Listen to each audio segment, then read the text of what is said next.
2.4's banners are featuring two very powerful lovely ladies, and today I aim to help you decide who's going to be the better investment for your Wuthering Waves account. My name is Juice, and let's get into it. First I'll talk about why Cartethyia might be a better pick for your account, and then I'll delve into Lupa. If you're somebody that's in need of a good main DPS, then Cartethyia is going to be a very good choice. She's a Sentinel freaking Resonator, so rest assured, she is most likely going to be very strong. She is a very unique unit though, as she relies on arrow erosion. This means that you're ideally going to want to have Shakona if you want to play her best in slot premium team. On the launch of a Divine Maiden, it's very likely that she's going to feel fine without her, because endgame modes are going to be shilling her. But in the long run, you're ideally going to want to have Shakona. With that being said, if you're somebody that doesn't have an arrow DPS, or you have a general interest in the arrow element, then Cartethyia is going to end up being one of the best possible investments you could make for that respective element.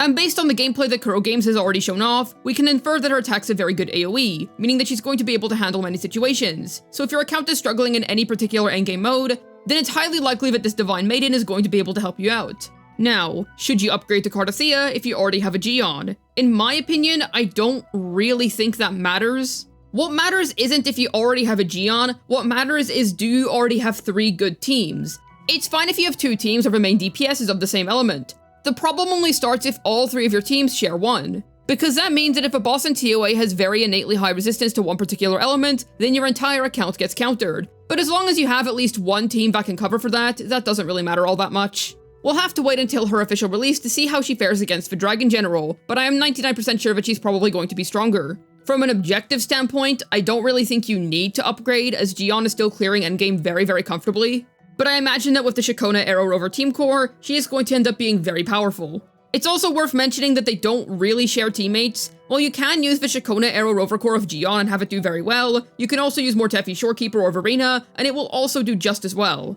If you're somebody that's in a position where you have 3 good teams already and you don't really want to pull for the Bard, then I wouldn't actually recommend that you pull for Cartethyia. Because while she may clear competently without her, it's a fact that negative status teams do ideally want their best in slot negative status support. You ideally want to be able to invest in the full package in order to make the most out of them. I have no doubt in my mind that she's going to be a very strong main carry, but it is worth noting that she is a different archetype to Jinshi. While both of them are indeed Sentinel Resonators, we shouldn't expect her to be as flexible as the previous one. Negative statuses are inherently a more restrictive team archetype. I would say the following are the main reasons you would want to get Cartethyia. You have Shakona, and you probably pulled her for Phoebe, or you just got her in preparation for the future of arrow erosion.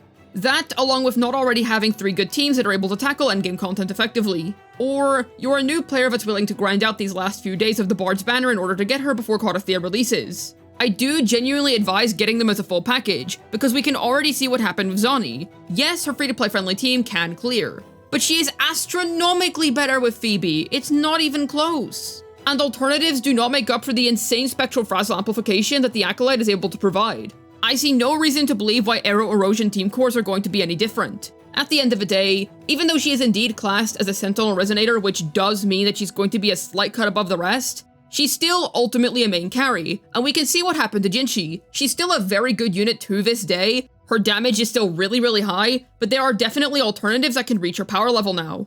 So don't feel FOMO'd into pulling for her just because she's a special Sentinel Resonator. It's very likely that over time, we're going to get more units that are able to reach that level of power. And there's not really such a thing as a Wuthering Waves DPS that is so much better than the rest of the competition to the point where it's insulting. So when considering whether you should get this unit or not, you just need to ask the usual questions of whether you actually need another main carry or not. There's one core thing you need to remember in regards to hyper carries. They are always expensive to invest into. This archetype of character is always going to really heavily scale on investment. The more that you put in, the better.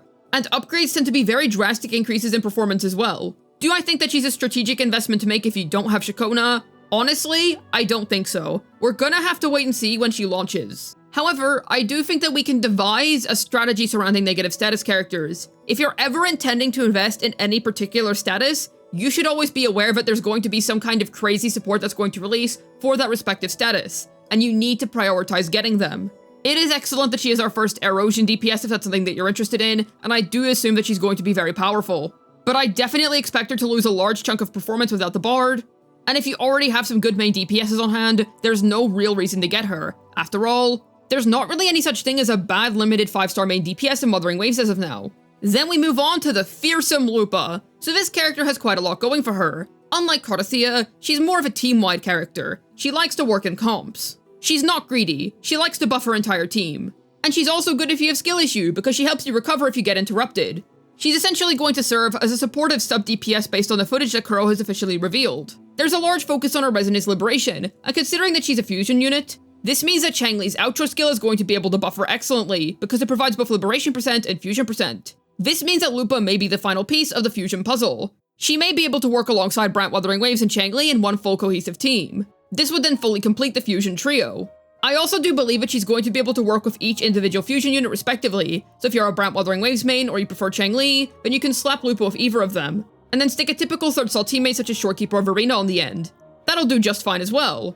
She's very specialized in that regard. If you're a big fan of the fusion units in particular, I think she's going to be very useful to you. Now if you don't play either of them, then I don't think she's going to have as much of a place on your account. I would actually argue that both of the units coming out in version 2.4 are quite niche. One is really good if you want to focus on arrow erosion, the other is good if you want to focus on fusion-based teams. They are respectively powerful for different types of accounts.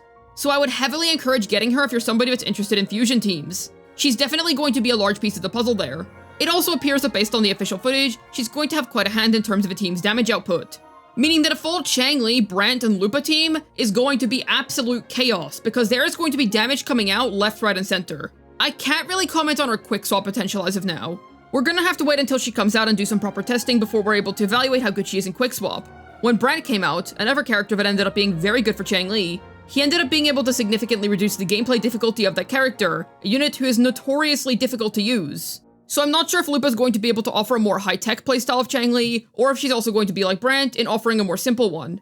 I assume that the swapping is going to be very simple if you play the triple fusion team, because you go from Lupa to Brant to Changlei, because then when you outro with Changlei, you're able to loop back to Lupa. Loop back to Lupa? Anyways. Meaning that she gets that excellent outro buff, and then you continue the cycle, Brant gives Changlei the outro buff that he provides, and you end up with a perfect storm, also effectively freeing up your Shorekeeper for another team. So I'm telling you, she has a lot of pull value if you're really into fusion. Her signature weapon is also really, really sick. Like, seriously, that thing looks like Devil's Sword Dante. Hell yeah. And I would say that she 100% has pull value if you're somebody that only has one of the respective fusion units. Now, Kuro didn't reveal her outro skill, so we don't actually know what that does yet, but if it provides some sort of liberation %, skill %, normal %, heavy %, you get the idea, then she will have a level of versatility in the sense of being able to pair with units that would like that respective damage buffing type, kind of like how you're able to put Brant with Carlotta because he has some skill % in his outro. If Lupa ends up having anything like that, then yes, she will end up being a good alternative for any unit that wants that respective damage type, but we don't know that yet. But what I can definitively say for sure right now, she is definitely going to be an excellent pull if you're interested in fusion characters. So what's the final verdict? Well, ultimately, I think it's pretty simple. You get Cartethyia if you need a main carry and you're willing to invest into the arrow erosion archetype. Keep in mind that she is going to be expensive. You do ideally want to be able to pick up Shikona on a rerun if you're not able to get her right now. And you should ask yourself whether you already have enough main carries or not. You don't really need the best character of every element in my opinion. Elements are kind of arbitrary as long as you have at least one cover team as I mentioned earlier. So whether you get her if you already have qiuyuan or not isn't actually relevant in my opinion because they don't impede each other's vigor. They use a totally different selection of teammates even if qiuyuan is able to steal her team core if he so chooses. And Lupa is an excellent investment to make if you're somebody that has either a Brant, a Changlei, or ideally both of them. It does seem as if that's going to be a very smooth synergy. I for one definitely have faith in it.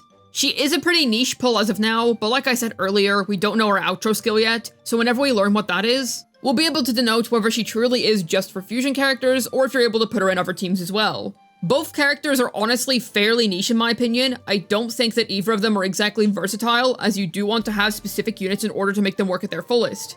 Both of them are very, very strong in their respective areas, but you have to evaluate, are you willing to invest in those respective areas? I will say that I do think that Lupa ends up being more versatile because I do feel like you're able to play around with her a bit more, as I don't believe that you're going to need both Brant and Changlei in order to make her effective. I feel like she's going to have great synergy with either of them, meaning that you can pick the fusion character you like more and run with them. Or, like I suggested earlier, run a triple fusion team. Both of these characters are indeed going to be very strong in their respective best areas. Cartethyia is definitely the highlight of this patch considering that she's a Sentinel freaking Resonator, but depending on your account structure, Lupa may end up being a far better pull for you. They're definitely catered to different niches, and I think they both fulfill their niches very well. But how about yourself? Who are you going to be going for? Let me know down below. I'd love to hear your thoughts. As always, I have a ZZZ second channel. Head on over and subscribe if you're interested in some fun, silly ZZZ content. I'd also like to mention that I stream on Twitch. I stream once a week, every week on Saturdays, starting from free PMK time. Come along so we can play Wuthering Waves, Z, and do some other fun stuff together. Hopefully this video was able to tell you who'd get you the best bang for your Astrites between Lupa and Cartethyia. This has been Juice, signing out. And you can be fleur-de-lis of Cartethyia. Just saying.